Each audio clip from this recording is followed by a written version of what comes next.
ว่าน้องบ่มีภัยคิดว่าน้องสิจริงใจ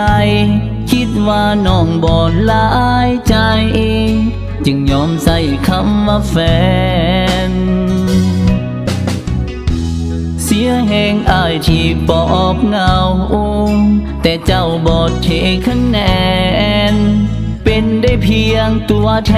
นเป็นได้เพียงคนคันเวลาที่ผ่านมาเป็นเพราะเจ้าเลือกลายเลยบ่เหลือภัยจึงอกหักซ้ำห้อยแบบนั้นบ่ต้องโทษดินและฟ้า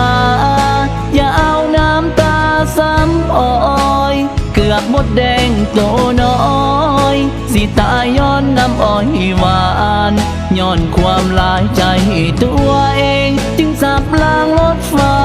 บ่ทันแล้วอย่ามาโทษกันอย่าสำคัญตัวเองเกินไปเพราะว่าน้องมีทางไปใจเจ้าเลยบอกแค่กันอยากเลิกตัดสัมพันธ์ก็ไปเลยถ้าเจ้ามั่นใจที่ผ่านมาเป็นเพราะเจ้าเลือกลายเลยบ่เหลือภัยจึงอกหักซ้ำห้อยแบบนั้นบ่ต้องโทษดินและฟ้าอย่าเอาน้ำตาซ้ำอ้อยเกือบหมดแดงโตน้อยสิตายย้อนน้ำอ้อยหวานย้อนความหลายใจตัวเองจึงสับล้างรถไฟบ่ทันแล้วอย่ามาโทษกันอย่าสำคัญตัวเองเกินไป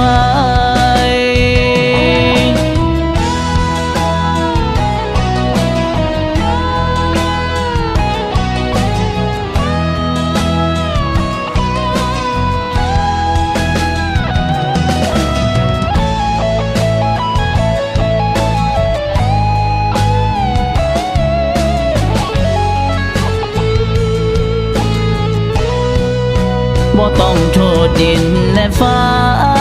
อย่าเอาน้ำตาซ้ำอ้อยเกือบหมดแดงโตน้อ